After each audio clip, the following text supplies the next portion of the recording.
حضرت ماریہ کی حضرت محمد صلی اللہ علیہ وسلم سے عجیب شادی۔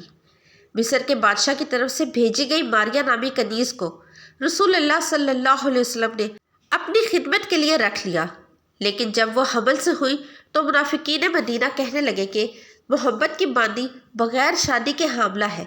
حضور اکرم صلی اللہ علیہ وسلم نے اسی وقت ایک الگ مکان مصر کے دارالحکومت قاہرہ سے 400 کلومیٹر جنوب میں المینیا صوبے کا گاؤں الشیخ عبادہ واقع ہے۔ گاؤں کی آبادی 60,000 کے قریب ہے۔ اس گاؤں کی اصل وجہ شہرت یہ ہے کہ یہ رسول اللہ صلی اللہ علیہ وسلم کی زوجہ محترمہ حضرت ماریہ القبطیہ رضی اللہ عنہ کا آبائی علاقہ ہے۔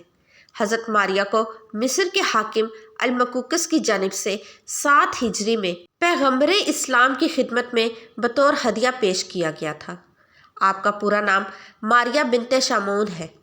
ان کے بطن سے رسول اللہ صلی اللہ علیہ وسلم کے تیسرے بیٹے ابراہیم کی پیدائش ہوئی، جو بچپن ہی میں وفات پا گئے تھے۔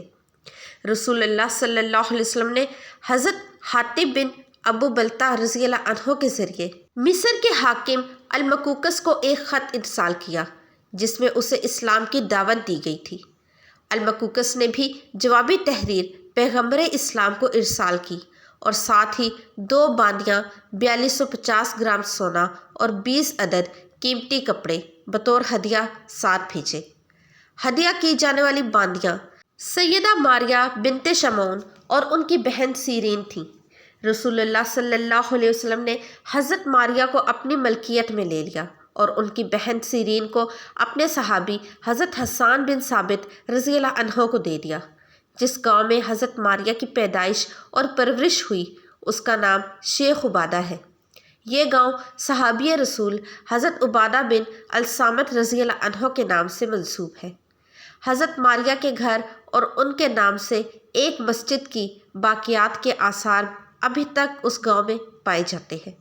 تونا الجبل کے علاقے میں سیاحت کی سرگرمیوں سے متعلق دفتر کے ڈائریکٹر فرج عبدالعزیز کا کہنا ہے کہ اس گاؤں کا اصل نام بسا تھا، جو فرعونی زمانے میں ایک معبود کا نام ہے۔ اس کے بعد یہاں ہیبنو آتی کے نام سے ایک شہر بسایا گیا۔ اس گاؤں میں فرعونی، رومی، قبطی اور اسلامی آثاریات پائے جاتے ہیں۔ فرج کے مطابق اس گاؤں کے دیگر نام بھی پڑے، جن میں اینٹینیوپولس اور حفن شامل ہے۔ تاریخی ذرائع کے مطابق صحابی رسول حضرت عمرو بن العاص نے مصر پہنچ کر اس کو فتح کیا۔ اس فوج میں حضرت عبادہ بن الصامت رضی اللہ عنہ بھی شامل تھے، جن کی قیادت میں ایک دستے کو بقیہ علاقہ فتح کرنے کے لیے روانہ کیا گیا۔ حضرت عبادہ جب مذکورہ گاؤں پہنچے تو انہیں بتایا گیا یہ وہی علاقہ ہے جہاں سے رسول اللہ صلی اللہ علیہ وسلم کی زوجہ ماریہ قبطیہ آئی تھی۔ حضرت عبادہ نے یہاں ٹھہرنے کا فیصلہ کیا اور جس جگہ حضرت ماریہ کا گھرانہ رہتا تھا وہاں ایک مسجد بنا دی، جو اس علاقے میں پہلی مسجد تھی۔ حضرت عبادہ رضی اللہ عنہ نے اس جگہ کو اپنا مرکزی جائے قیام بنایا، جس کے بعد گاؤں کا نام قریہ شیخ عبادہ پڑ گیا۔ ام المومنین ماریہ قبطیہ رضی اللہ عنہا ام المومنین حضرت ماریہ قبطیہ رضی اللہ عنہ کی ازدواجی زندگی کے متعلق بعض غیر محتاط مسلم مورخین نے نادانستہ اور غیر مسلم مورخین نے دانستہ یہ تاثر دینے کی کوشش کی ہے کہ آپ حضرت محمد صلی اللہ علیہ وسلم کی لونڈی اور کنیز تھیں۔ آپ رضی اللہ عنہ کی حیثیت حضور صلی اللہ علیہ وسلم کی دوسری ازواج محترمات سے کم تر تھی۔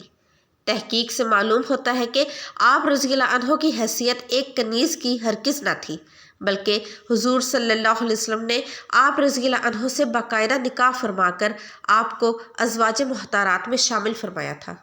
حضور صلی اللہ علیہ وسلم نے جب شایان عرب اور عجم کو اسلام کی دعوت دی تو قبطی قوم کے عظیم رہنما بقوقس والی مصر کو بھی ایک خط لکھا۔ بقوقس نے حضور صلی اللہ علیہ وسلم کے خط کا بہت احترام کیا اور غیر سگالی کے طور پر خط کے جواب میں 7 قبطی قوم کی اعلیٰ نسل کی 2 لڑکیاں بھی تحفتاً بھیجی۔ ایک ان میں سے حضرت ماریہ تھیں، جن کو حضور صلی اللہ علیہ وسلم کی زوجیت کا شرف حاصل ہوا۔ حضرت ماریہ کے بطن سے حضور صلی اللہ علیہ وسلم کے فرزند ابراہیم علیہ السلام پیدا ہوئے، جو کم سنی میں ہی وفات پا گئے۔ پھر چونکہ حضرت ماریہ کسی جنگ میں اسیر ہو کر نہیں آئی تھیں، اس لیے ان کی آزاد حیثیت برقرار تھی اور وہ ملک یمن قرار نہیں پا سکتی تھیں۔ یہ قطعی طور پر ثابت ہے کہ حضور صلی اللہ علیہ وسلم نے حضرت ماریہ سے شروع سے ہی پردہ کرایا، اور یہ امر مسلمہ فقہی مسئلہ ہے کہ پردہ صرف آزاد عورت ہی کر سکتی ہے۔ پھر مقوقس والی مصر نے حضور صلی اللہ علیہ وسلم کے مکتوب گرامی کے جواب میں لکھا تھا کہ میں آپ کی خدمت میں 2 لڑکیاں بھجوا رہا ہوں جنہیں قبطی قوم میں بڑا درجہ حاصل ہے۔ گویا اس نے حضور صلی اللہ علیہ وسلم کی تقریب کے اظہار کے طور پر انتہائی اعلیٰ خاندان کی لڑکیوں کا انتخاب کر کے بھجوایا تھا، نہ کہ غلاموں کی مارکیٹ سے خرید کر۔ حضرت ماریہ کے بطن سے حضور صلی اللہ علیہ وسلم کے جو فرزند پیدا ہوئے وہ بڑے عظیم المرتبت تھے۔ ان کی وفات پر حضور صلی اللہ علیہ وسلم نے فرمایا کہ اگر ابراہیم زندہ رہتا تو ایک صدیق نبی ہوتا۔ اس جلیل القدر بچے کا نسب کسی طور پر بھی داغدار ہونا سنت الہی کے خلاف ہے۔ انبیاء حسباً نسباً اعلیٰ خاندانوں میں پیدا ہوتے ہیں تا دشمن ان پر اس طور کا تان نہ کر سکے۔ عربی زبان میں ایک کنیز کو حبالہ عقد میں لانے کے لیے تزوج کا لفظ استعمال نہیں ہوتا۔ تزوج باقاعدہ نکاح کو کہتے ہیں جو ہمیشہ آزاد عورت سے ہی ہوتا ہے۔ حضرت صفیہ کے متعلق حدیث میں آتا ہے، یعنی حضور صلی اللہ علیہ وسلم نے حضرت صفیہ کو آزاد کر کے آپ سے باقاعدہ شادی کر لی۔ اسی قسم کے الفاظ حضرت ماریہ کے متعلق بھی آتے ہیں۔ چنانچہ یہ بھی لکھا ہے کہ پھر حضور صلی اللہ علیہ وسلم نے ماریہ بنت شمعون سے باقاعدہ شادی کر لی، جسے اسکندریہ کے والی مقوقس نے رسول اللہ صلی اللہ علیہ وسلم کی خدمت میں ہدیۃً بھیجا تھا۔ اس مضمون میں بعض شبہات کا ازالہ بھی کیا گیا ہے۔ مثلاً کتب آثار و سیر میں مذکور ہے کہ جب حضرت ابراہیم پیدا ہوئے تو رسول اللہ صلی اللہ علیہ وسلم نے فرمایا ماریہ کو اس کے بیٹے نے آزاد کر دیا۔ اسی طرح حدیث بیان کی جاتی ہے کہ جب کسی کنیز کے ہاں اس کے مالک سے کوئی بچہ پیدا ہوتا ہے تو وہ اپنے مالک کی وفات کے بعد آزاد ہو جاتی ہے۔ ان ہر 2 روایات پر قاضی ابن الرشد قرطبی تنقید کرتے ہیں کہ مذکورہ دونوں احادیث محدثین کے نزدیک ثابت نہیں۔ بعض مورخین کو لفظ جاریہ سے دھوکہ لگا ہے کہ یہ لفظ صرف لونڈیوں کے لیے استعمال ہوتا ہے۔ یہ بات صحیح نہیں ہے۔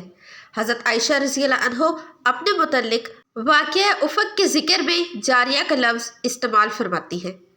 بعض مسلمان مورخین کو ماریہ نام سے بھی غلط فہمی ہوئی ہے، کیونکہ حضرت ماریہ قبطیہ رضی اللہ عنہ کے علاوہ ماریہ نام کی 2 خادمائیں حضرت صلی اللہ علیہ وسلم کی خدمت گزاری میں رہتی تھیں۔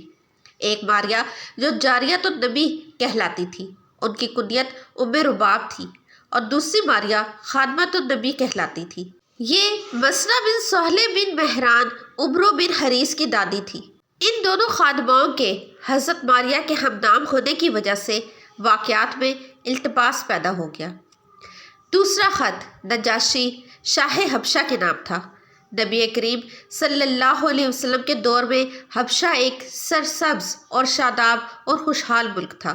یہاں کا حکمران اور یہاں کے عوام مالی لحاظ سے بھی خوشحال تھے اور امن و ایمان کی صورتحال بھی دیگر ملکوں کی بنسبت بہت بہتر تھی۔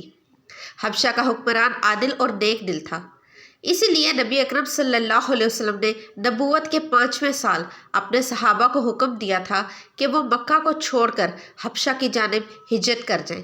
چنانچہ حضور صلی اللہ علیہ وسلم کے صحابہ نے مکہ سے ہجرت کی اور بحیرہ احمر کو عبور کرتے ہوئے حبشہ کی بندرگاہ مسوہ پر جا اترے۔ وہاں سے 200 کلومیٹر جنوب کی طرف دارالحکومت اکسوم تھا۔ صحابہ نے اس شہر میں رہائش اختیار کر لی اور نہایت امن کے ساتھ یہاں وقت گزارا۔ یہ عرصہ تقریباً 15 سالوں پر محیط تھا۔ بادشاہ حبشہ کے دربار میں حضرت جعفر رضی اللہ عنہ کی معرکہ آرا تقریر بھی سیرت کی کتابوں میں مذکور ہے، اور شاہ حبشہ کا سورہ مریم کی آیات سن کر رکت میں آبدیدہ ہو جانا بھی ہماری تاریخ میں محفوظ ہے۔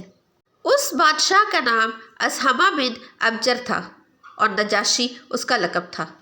جس طرح روم اور ایران کے حکمران کیسر و کسرا کہلاتے تھے۔ افریقی زبان میں نجاشی کا تلفظ نجوس ہے اور اس کا معنی ہے بادشاہ۔ نجاشی کے نام حضور صلی اللہ علیہ وسلم نے جو خط لکھا وہ آپ صلی اللہ علیہ وسلم کے صحابی حضرت عمرو بن امیہ ضمری رضی اللہ عنہ نے اس تک پہنچایا۔ حضور صلی اللہ علیہ وسلم نے اپنے خط میں بادشاہ حبشہ کو بھی اس طرح اسلام کی دعوت دی جس طرح دوسرے ملوک اور امراء کو دی تھی۔ نجاشی نے آپ صلی اللہ علیہ وسلم کا خط وصول کرتے ہی اسے اپنی آنکھوں سے لگایا اور حضور صلی اللہ علیہ وسلم پر ایمان لانے کا اعلان کر دیا۔ امام ابن قیم نے زاد المعاد میں بیان کیا ہے کہ نجاشی نے اس موقع پر بھرے دربار میں قبول اسلام کے بعد جو خطاب فرمایا اس میں حضور صلی اللہ علیہ وسلم کو زبردست خراج تحسین پیش کیا۔ اس کی گفتگو کا خلاصہ یہ ہے: میں گواہی دیتا ہوں اور قسم کھاتا ہوں کہ آپ صلی اللہ علیہ وسلم وہی نبی امی ہیں جن کا اہل کتاب انتظار کر رہے ہیں، اور جس طرح حضرت موسیٰ علیہ السلام نے راکب الحمار گدھے کے سوار سے حضرت عیسیٰ علیہ السلام کی بشارت دی ہے، اس طرح راکب الجبل یعنی اونٹ سوار سے محمد رسول اللہ صلی اللہ علیہ وسلم کی خوشخبری دی ہے۔ اور مجھے آپ صلی اللہ علیہ وسلم کی رسالت کا اس درجہ یقین ہے کہ عینی مشاہدے کے بعد بھی میرے اس یقین میں کوئی اضافہ نہ ہوگا۔ مورخین نے یہ بھی بیان کیا ہے کہ نجاشی نے اسلام قبول کرنے کے بعد حضور صلی اللہ علیہ وسلم کی خدمت میں جوابی خط لکھا اور اپنے قبول اسلام کی اطلاع دینے کے ساتھ یہ بھی لکھا کہ اگر آپ صلی اللہ علیہ وسلم فرمائیں تو میں خود آپ صلی اللہ علیہ وسلم کی خدمت میں حاضر ہو جاؤں۔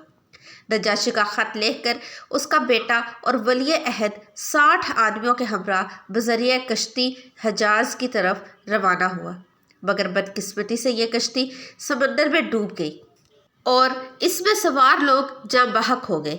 بہرحال حضور صلی اللہ علیہ وسلم کو نجاشی کے اسلام قبول کرنے کی اطلاع مل گئی اور آپ صلی اللہ علیہ وسلم نے اس کو اپنے ملک پر عدل و انصاف کے ساتھ حکمرانی جاری رکھنے کی تلقین فرمائی۔ صحیح بخاری کی کتاب میں یہ حدیث درج ہے کہ حضور صلی اللہ علیہ وسلم نے نجاشی کی وفات پر صحابہ کو اس واقعے کی اطلاع دی اور اپنے اس سچے اور وفادار امتی کی غائبانہ نماز جنازہ پڑھائی۔ نجاشی کا انتقال رجب 2 ہجری میں ہوا۔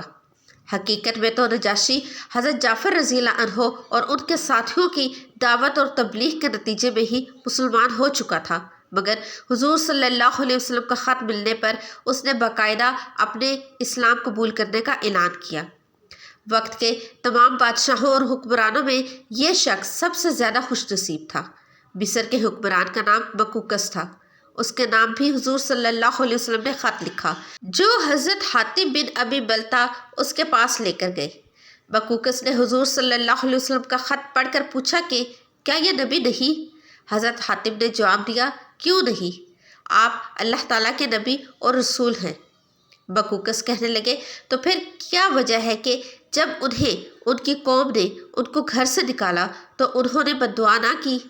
حضرت حاتب نے فرمایا، حضرت عیسیٰ علیہ السلام کے بارے میں آپ کیا کہتے ہیں؟ کیا وہ نبی نہیں تھے؟ تو پھر جب ان کی قوم نے ان کو سولی پر لٹکانے کا ارادہ کیا تو انہوں نے بددعا کیوں نہ کی، حتیٰ کہ اللہ تعالیٰ کو انہیں اٹھانا پڑا؟ بکوکس کہنے لگا، بہت خوب، تم ایک دانا شخص ہو جو کسی دانا شخص کے پاس سے آئے ہو۔ اس کے بعد بکوکس نے حضور صلی اللہ علیہ وسلم کے قاصد کو بہت عزت اور احترام کے ساتھ حضور صلی اللہ علیہ وسلم کے نام اپنا پیغام دیا، جس میں آپ صلی اللہ علیہ وسلم کی بھرپور تعریف کی گئی۔ اس نے حضور صلی اللہ علیہ وسلم کے لیے بہت سے تحفے بھی بھیجے۔ بکوکس نے تحفے کے طور پر حضرت ماریہ قبطیہ اور حضرت سیرین جو خوبصورت مصری لڑکیاں تھیں ان کو مدینے بھجوایا۔ حضرت ماریہ حضور صلی اللہ علیہ وسلم کے حرم میں داخل ہوئی۔ انہی کے بطن سے حضور صلی اللہ علیہ وسلم کے بیٹے حضرت ابراہیم علیہ السلام پیدا ہوئے تھے۔ اللہ تعالیٰ ہمیں دین کی مکمل سمجھ نصیب فرمائے اور ہمیں نیکوکاروں میں شامل کرے، آمین۔ ناظرین، کامنٹ باکس میں اللہ کے 99 ناموں میں سے ایک نام ضرور ٹائپ کیجیے گا۔ ویڈیو کو لائک اور چینل کو سبسکرائب کر کے جائیے گا۔ اللہ حافظ۔